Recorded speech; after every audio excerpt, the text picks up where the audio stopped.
Hey guys, welcome back to Vertical Momentum. I'm your host, Richard Kaufman, also known as the Comeback Coach. Guys, if you are a business owner and you are either using artificial intelligence or not using it at all, this is the episode for you. My brother Bryan's going to be dropping some serious knowledge. He's a two-time best-selling author, speaker, trainer, Swiss Army knife of positivity. Bryan, my brother, welcome to the show. Hey man, thank you for the kind intro, and I'm really happy to be here. I'm so grateful. Thank you, Mitko, for putting us together. Without you, we would not be together. So I want to give a big shout out to Mitko. Thank you so much. So Bryan, first question I want to ask you right out of the gate. What is your definition of resiliency? That's a good question. I think resilience is your quiet, relentless return to truth. So you're staying human, you're staying clear, and in the emotion, even when the world is spinning fast, loud, and uncertain, it is who you are at your core and how you stay at your core.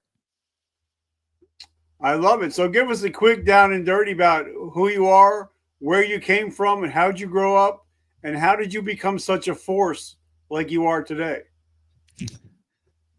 Well, I grew up in San Jose, California, born and raised, and I ended up going away to college in Arizona at Northern Arizona University. I created kind of a path for myself at the early start of the internet as being someone who really enjoyed both communication. Communication was my degree. Japanese was my minor. International studies and Buddhism were a part of that.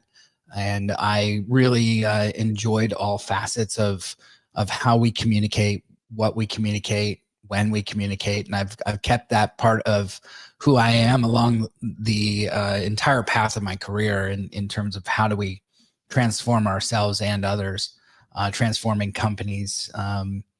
Really the through line there is transformation. I think we all have transformed at least once, if not way more in our lives. And so I'm fascinated by that and work my way through agencies to help them in the dawn of the internet, creating, moving them from traditional to digital agencies, and then building several companies since then, including one with my wife for over 25 years. We owned a marketing agency in San Jose and dealt with and built great campaigns over the years with incredible brands, Cisco, Netflix, MasterCard, all kinds of really cool brands.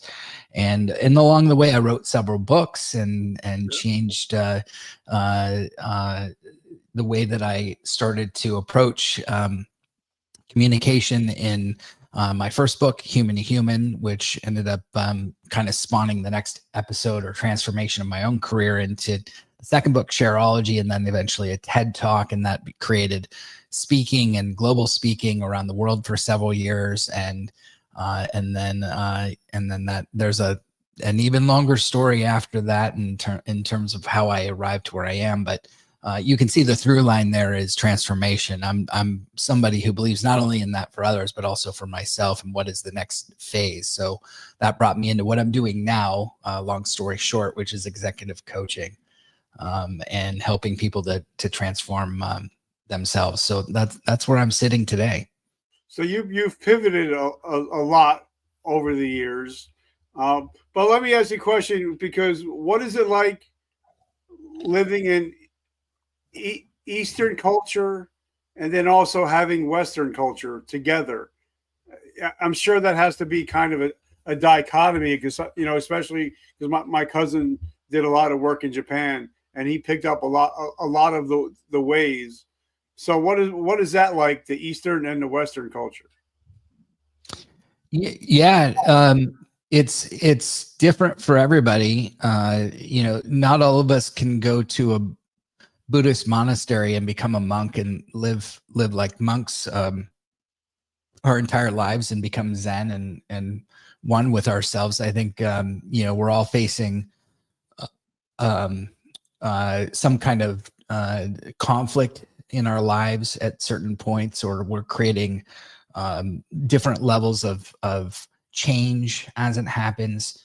And as those things happen, it can take us down, or it can help to build us up into the next thing that it's preparing us for. I think that's where Eastern and Western philosophies tend to mix. And we can be more present with ourselves, which is really hard to do in today's age when you've got phones that are going off with notifications, and you've got all kinds of emails coming in, and you've got different avenues of channels of like Instagram and YouTube, and I mean there's more information that we could take in now today than ever. And so how do we then turn it off and just be in the moment without it overwhelming us, that we all have to be at all places at all times? It's not possible, but yet we always feel behind. I think that is there's a there that we're chasing. There's a place that we're trying to head towards. There's a destination, and yet there is no there. The there doesn't exist. We get to the there, and then there's another there. It's almost like you get to the mountaintop and you look over to the right and you're like, oh shoot, there's another higher mountain over there. And every time we get somewhere, there's something else new that we want, or new things that we think we need to have. And so there never really is a place that we get to, that we arrive, that gives us a sense of satisfaction. So the only real satisfaction that we ever have is right now. This one moment is the satisfaction.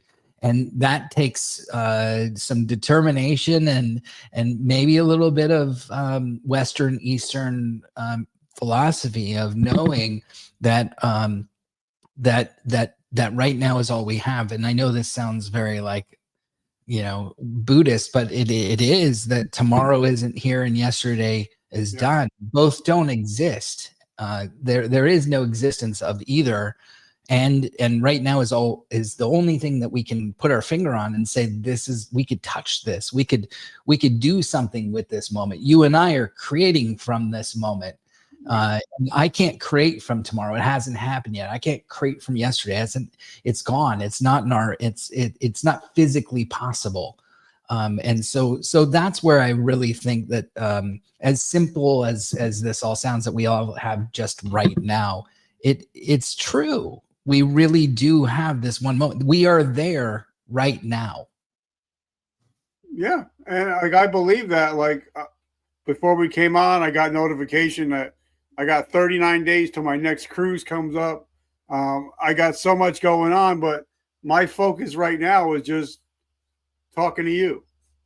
I'm not worried about what do I got to do at lunchtime. What do I got to do for dinner?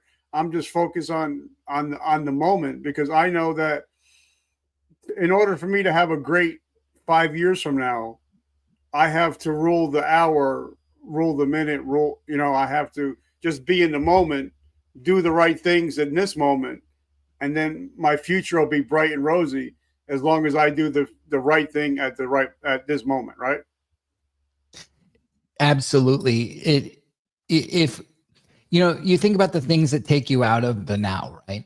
Like the cruise, it's something good to look forward to. So that's certainly something to be excited about. Most of the time, we're either future tripping or past tripping.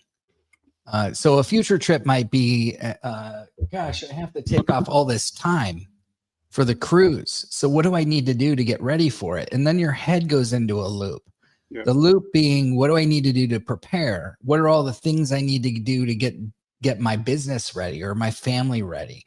And then the task list starts showing up. And now in our heads, we are in a stress loop of future tripping ourselves into this thing that should be about pleasure, but we've turned it into pain. We do the same thing with pass tripping. I should have done this. I could have done this. I needed to do this, and I wouldn't be here now if I had done this differently. So the shoulds and coulds and the wills and what will I do to make this better? Those are the things that are our saboteur that's taking us out of the moment. And we have to watch that consciously and see that and understand that we're taking ourselves out of the pleasure of being here. And I totally agree 1,000%. Now let's talk about artificial intelligence, because I know that guys, and before you guys say anything, I use AI every day. I'm a big ChatGPT 4.0 guy. I use it every day. I use it as an assistant, not as a crutch. But it's also saving me 3-4 hours a day for my job, for my podcast. So I love it, but I also know that there are certain things you got to watch out for, as far as being dehumanizing. So let's talk about AI, and let's talk about what you talk about, because you talk about this way more than I could ever talk about it. Talking about being human in social media and how to be social on social media. I tell everybody that I'm like, listen, if you're not social on social media, you don't even need to be on social media. So let's talk about the humanization and also artificial intelligence. You already gave a TED talk, so this is your next talk. I'd love to go into that.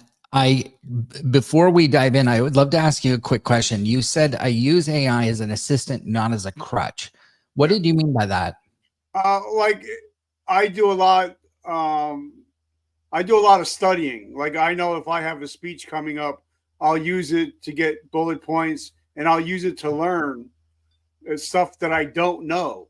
Because sometimes, a lot of people, I've been on several stages where somebody wrote something, or they put it this way, they copied and pasted it from ChatGPT. And then when somebody asked them a question about what they supposedly wrote, they couldn't answer the question. There you go. I use it more of a study. And somebody will ask me, they'll be like, well, why do you use it as an assistant? I'm like, well, if I go to my lawyer, I got to talk to his assistant first. If I go to my doctor, I talk to the assistant first. So I use ChatGPT as an assistant to help me learn and get better at what I do, and not just depend on it to do what I do. Right. So, it's fascinating. I love that.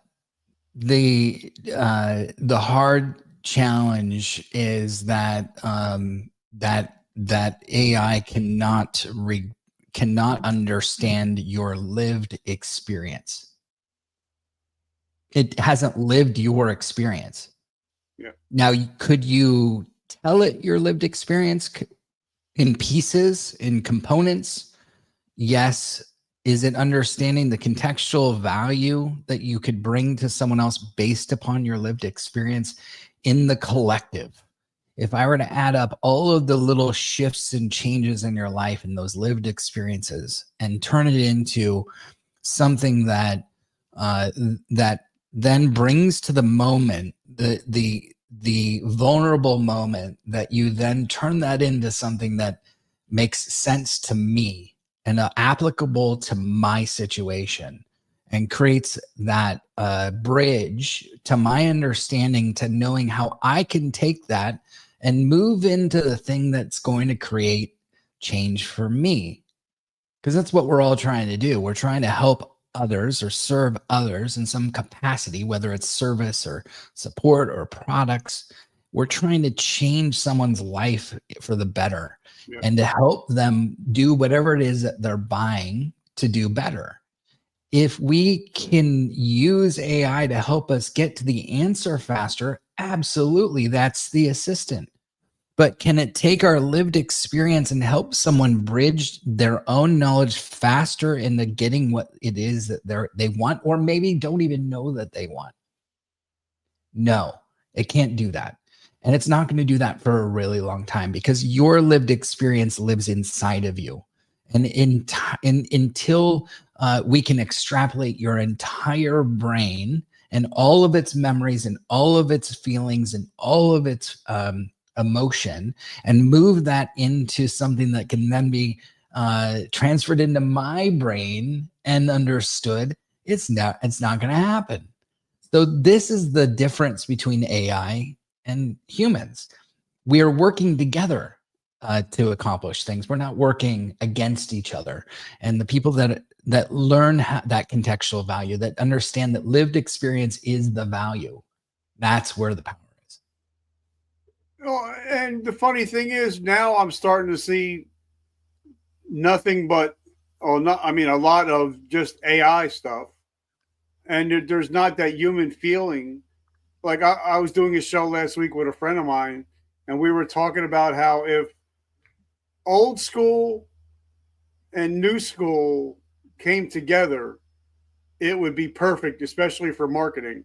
Because, like for me, once we hang up, I'm going to get your mailing address. I'm going to send out a handwritten thank you card, just saying, thank you, brother. I appreciate you.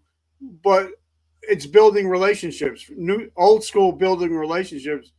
And then if you add the new school in with AI, I think it's a winning combination. What are your thoughts? Absolutely. Yeah. Our brains aren't capable of remembering everything. I look at my address book or my contacts, and I scroll through it and look at different people, and all of a sudden it reminds me, oh, I haven't talked to Sandy in a while. Oh, I haven't talked to whoever in a while, whether it's personal or professional, it doesn't matter. I'm not capable of remembering all the little nuances in this moment because it's not top of mind. It doesn't make sense to me to think about it in that fashion. I'm thinking about today. I'm thinking about what I need this moment. I think you and I are most likely to think about what we need to get done, whatever the task list is to get done, and then who do we need to get that thing done. But are we pulling from random places that might also remind us of a relationship that we once had, we're not staying in touch with, or a moment that just reminds us of a certain fun that we had, or a created shared experience with another human being? Those things just need the assistance of and really are much more powerful when it has the assistance of, call it a CRM tool or an address book or whatever you want to call it, but something that brings us back into a memory, back into a human relationship. So I love the fact that I can tap into technology for that. Now, will it remember that we had this inside joke that we just have had for a number of years, that maybe we met at a conference and I stumbled, I tripped on a stair, and I thought it was hilarious, and you thought it was hilarious, and we now laugh every time we see tripping videos? Yeah. No, it's not going to know that, because that's such an intimate detail that you and I both know. And if I reached out to you and I said, just tripped the other day, and it reminded me of you, Yeah. that's something that AI isn't going to know. It's going to know maybe your wife's birthday because I told it that, or maybe it's going to know like certain factual things, but it's just not going to know those intimate little insider details that sit within myself and yourself. And then when I can call that out and send that over to you and say, hey, just thinking about you, I tripped the other day, that is the good stuff. That's the stuff that creates a reconnection, or a moment in time that we can deepen the relationship. That's where it all lives. And that's where I think the power is in combining human relationships with technology. But I think because me and you we're both big on LinkedIn. Uh, we get all the time those canned responses, or we get those canned. They get a connection request, and then 5 minutes later, there's 17 paragraphs, and you're like, man, you wrote that really fast. Where like for me, when I wake up in the morning, every morning, if you're a friend of mine and it's your birthday, I'm gonna write out, "Hey Brian, happy birthday, brother. Hope you're doing well. You know, I just want to let you know that I'm thinking about you, and I really enjoyed your TED talk. I can't wait to chat further. I can't wait to talk again." Yeah. I do that every morning to all my friends that have birthdays, but it's Mhm. never a canned response. Right. And people are like, "Is this really you?" Because a lot of people will be like, "You can't send this out every single day to everybody." And I'm Mhm. like, "That's how I build my relationships with people." Yeah. Like for me, I want to build a generational relationship with you, from here on. So Mhm. I think you take the old school like that, or like Steve Sims taught me, sometimes just send a handwritten thank you note. Send some stationery from a hotel you're at. Mhm. You know, show people that you're real and that you're not just you're having a relationship. So how important are real relationships in today's global economy? Well, let's think about it from the angle of trust, because that's where I think you're calling us out, and I love that topic. I think trust is at the center of what is scaring the living crap out of everybody right now. Because do I trust that you actually wrote that on LinkedIn and you wrote it that fast and sent it to me? What does that do when you read that? It denigrates trust. It takes you away from wanting to know the person. It repels you from wanting to engage with them. Hey, listen, I've done that. I've tried it and it doesn't work. I did it and I realized very quickly, because I test and try everything, that it can't replace this gut energy feeling that we both have in knowing that was you. That was really you that wrote that.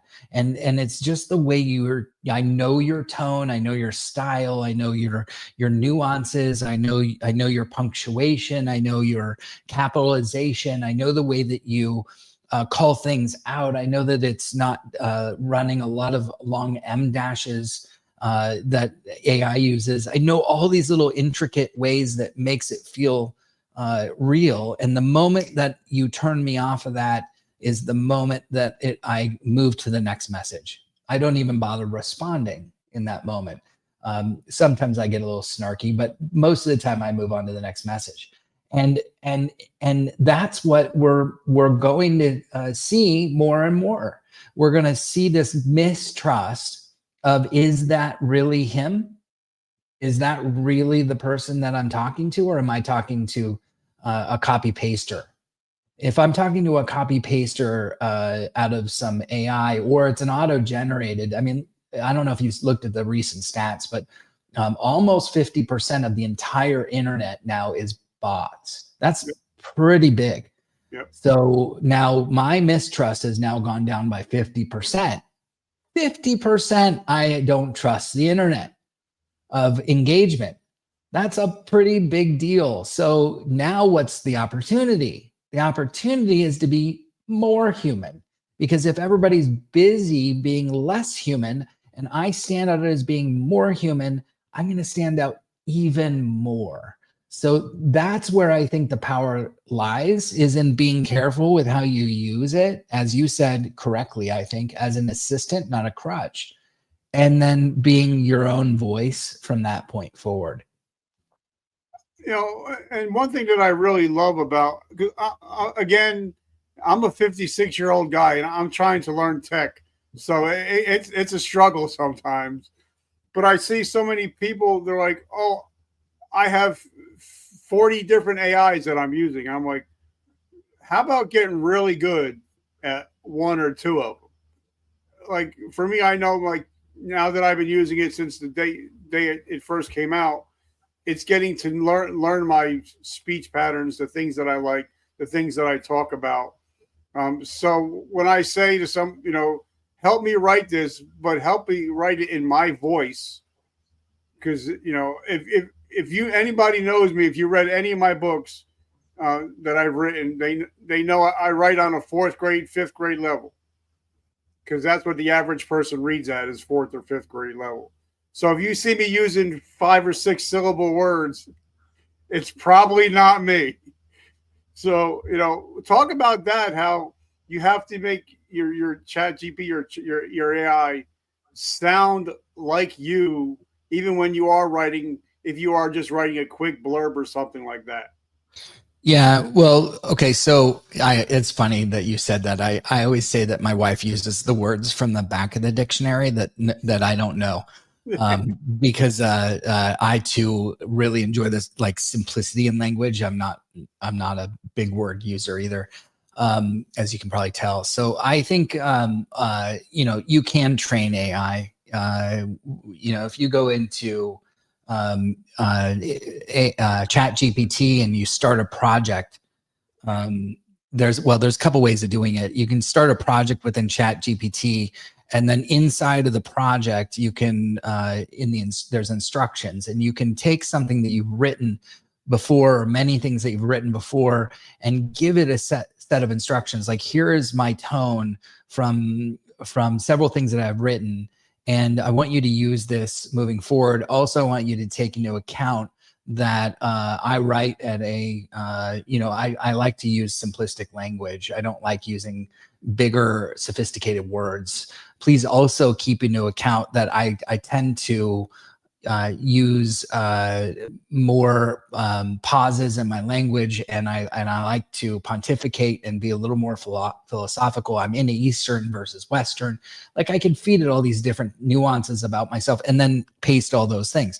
Now, everything that I do within the project remembers the set of instructions and the tone and everything that I've given it. Remember, it only knows what I've given it. So if it's not perfect, it's because we didn't put the right information in there. It's not because it isn't learning. It's not a learning system. It's a system of instruction. So if we can go in there and set it all up and really start to form it over time, I think it can start to mirror close enough to what we might sound like. I've never come across perfect in anything I've ever done with it, ever. Will that happen one day? Maybe. I don't know. I would suspect it'll get closer and closer. But it certainly is like a baton pass. Like, if you're in a race and you're one of those, you know, you're passing the baton to the next runner. I see it as that more than anything else. It is carrying the baton. I'm carrying the baton of instruction over to that, and then it's passing the baton eventually back to me with the output of whatever it is that I've asked it to do. And now I've got to carry it the rest of the way. I've got to finesse maybe my way of saying it, and take that and do with it what I can, so that it's really resonant of me. So consider it a writing buddy, or an inspiration buddy, or a blank wall and don't know what to write buddy. But it is what it is in those genres. It's not the thing that ends with the perfected place of content that you're going to take and post. If you take that and post it, 9 times out of 10, someone's going to just, again, go to the next message. They're not going to see that as you. Yep. So where do you see the future? Because it's obviously, right, it's June, I think it's the 10th, 2025. Where do you see the future of AI, and especially in small business? So I think that small businesses have a leg up. I actually think I believe that small businesses can move. I always thought small businesses can move faster than larger businesses because they had less governance, they had less restrictions. They have room for error. They can put things out there and test and try things that large businesses can't, because everybody's watching them. If a small business puts it out there, it's forgiven the moment that it's put up. You really haven't devastated your brand. So there's that. But then also when you look at adding AI into the mix, now can I add, like you said, you've added hours back in the day. Everyone can add hours back in the day. I can't tell you how many times I've asked it to convert something and build a spreadsheet for me that would have taken me like a half an hour to an hour to sit there and create the perfect spreadsheet that is exactly what I want it to be. I just give it the instructions, boom, it creates it. I've taken information and asked it to organize the information in a better way. I've taken my electric and gas bill and asked it to analyze all of it. I live in Lisbon, Portugal, and so everything's in Portuguese, and I can't read the Portuguese, and yet we have a leak somewhere, and I can't figure out where the leak is and why we're paying 400 to 500 euros a month for something I shouldn't be paying for. I fed it 6 months worth of electric bills and gas bills and asked it to figure out where is this happening, what date did it start happening, and what can I do about it? And it reproduced the exact report for me with all the details. And then I reproduced it in European Portuguese in a one sheet and sent it in to my landlord so that they could pinpoint the thing and take care of it. I mean, that would have taken me hours and given me so much headache to have to go through it, or I would have had to hire somebody to do that. So the application is mind-boggling when you think about all the time saved as a small business that we could use to increase our output by using it to organize things and strategize and create things we weren't thinking about before. I think it's just like it's incredible what we can do and what we're about to do. And the biggest thing that I'll say in closing that part is memory. Memory right now denigrates over time. So you'll notice the more that you use, well, Claude doesn't have memory as much. You have to keep reminding it. But if you use ChatGPT, you can ask it to memorize something. Like, remember that my wife's birthday is on blah, blah, blah. And it will save it into memory forevermore. It puts it into a historical memory database, and you can go into settings and see all the memories that you've created.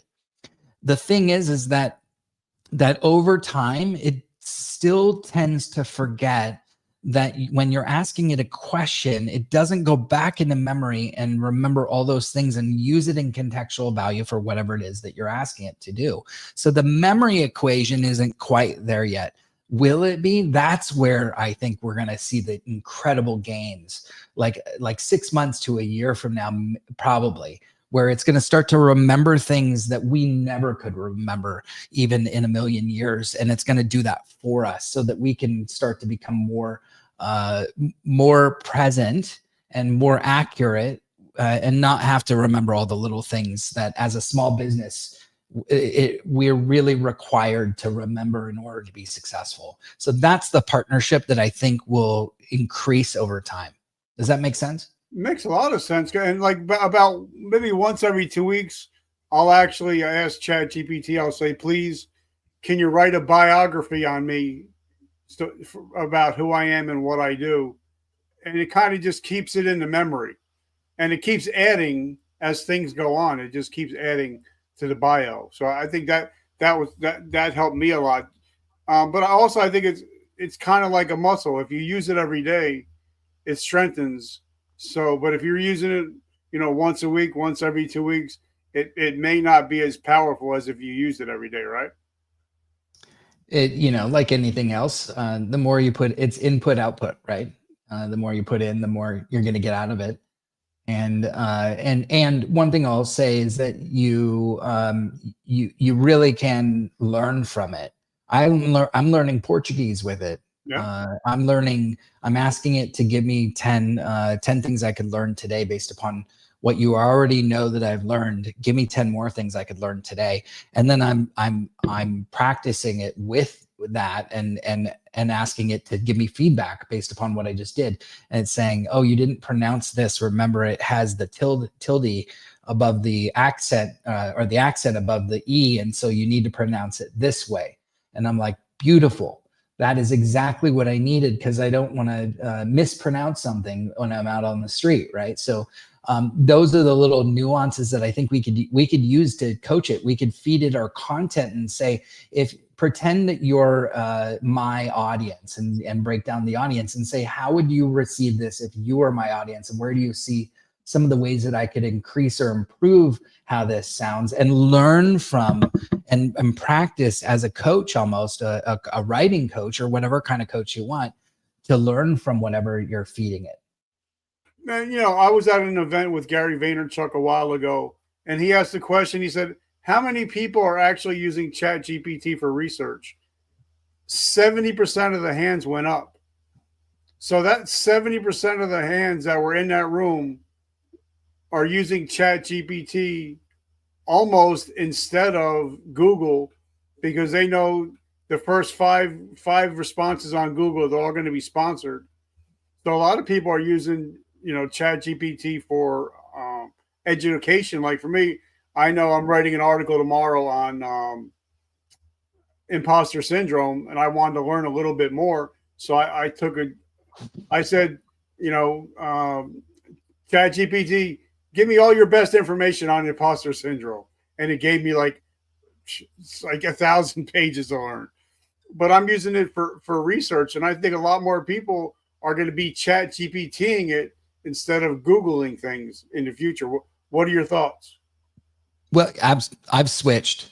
I've switched. I moved to Perplexity for all my searches, and Perplexity, to me, it gives me the exact thing I'm asking for, where Google search doesn't give me the exact thing I'm asking for. It gives me things that I then have to go click on to go find the thing I'm asking for, where Perplexity saves me 1, 2, 3 more clicks. And that's what I really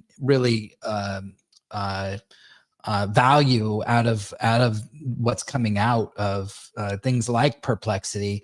The thing that ChatGPT could give you is as long as you turn on there's a little globe icon, and then it searches the web for you and gives you more accurate information. However, it tends to make up information as well. So you have to ask, it, is that true or is that real? Or you have to go do your own research and make sure that it's real before you quote it, or before you quote a statistic, because sometimes it hallucinates the answer, which is interesting, that you're not getting the most accurate information from a thing that's been fed data. So we can't rely on it as the most accurate thing. But what we can do is go in, and that's why I like Perplexity, because it actually sources it tells you where it sourced the information, and I can rely more on clicking on something to go see where it came from, which gives me more trust in the tool than something that's just a regurgitated piece of content or results page.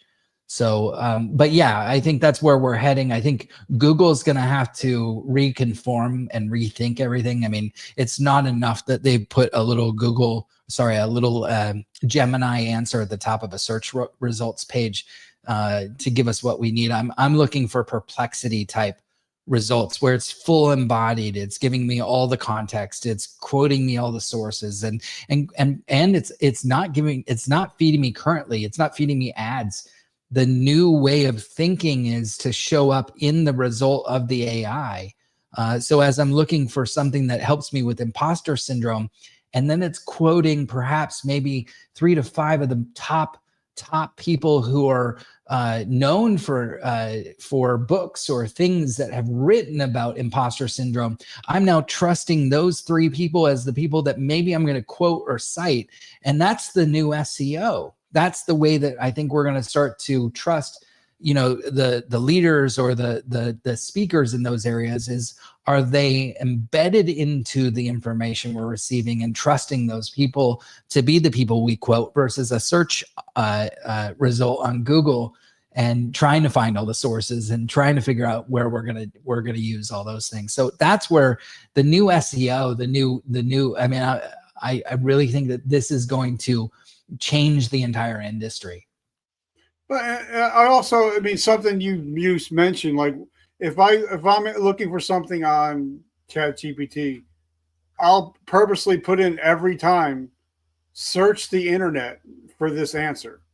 You know, don't just give me your answer. Search the internet and then give me sources. So I'm actually going to get sources and a search from the internet. But also, I think that there's a difference between somebody getting the free version. You're going to get different answers than you're going to get if you get the paid version. For me, I think $20 a month for ChatGPT 4.0, that's a bargain. But so talk about people using free, and then also people that are using paid.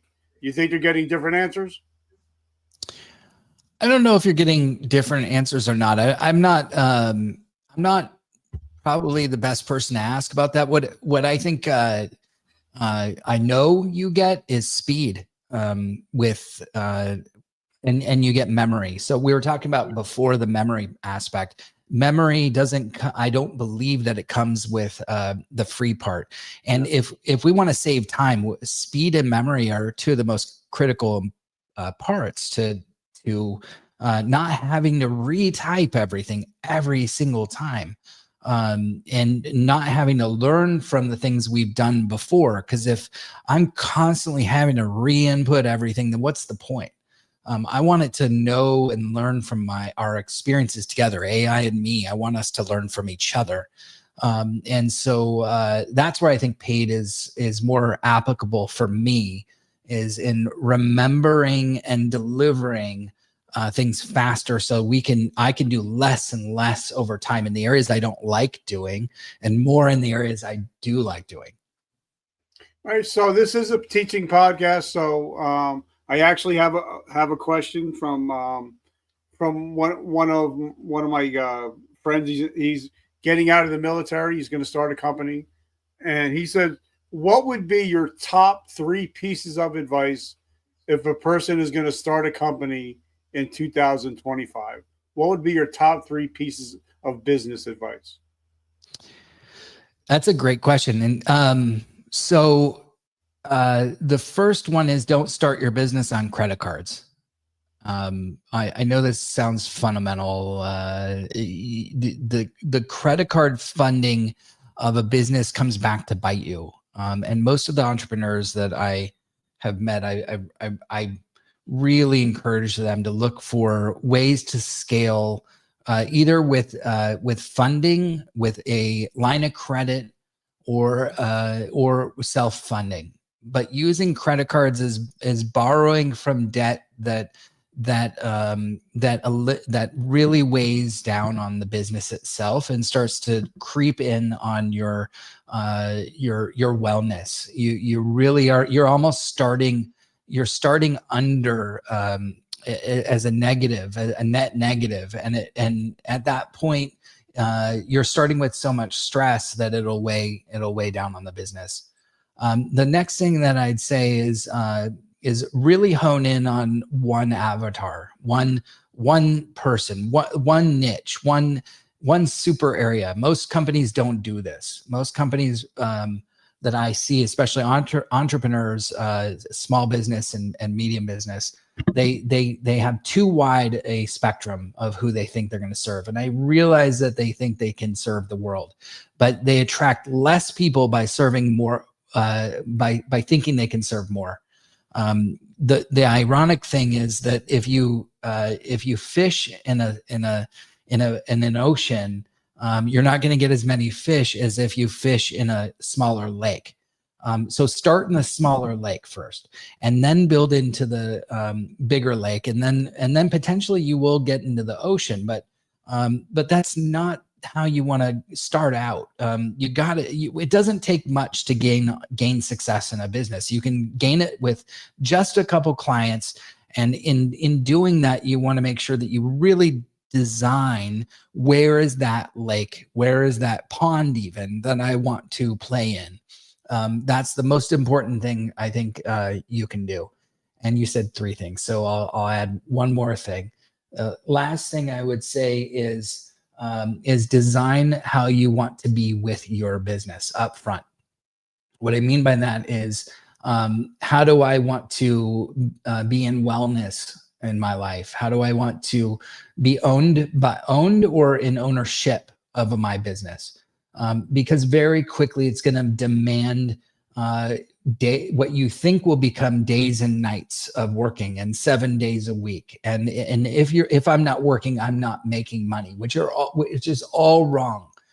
When we were working for a company or we were working for the military, that was not the case.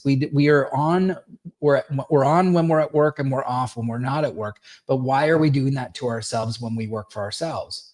That's counterproductive. It's counterintuitive. It's not something that helps us to be our best selves when we need to be our best selves. So design how you want to be with your business. Design the rules that you're unwilling to change for. And if I can't do this, then they're not in the right business. The right business for you shouldn't demand that you lose yourself while running the business. I love it. So I love what you talk about as far as niching down. You know, when I talked with Alex Hormozy, that's something that he really pushed on me.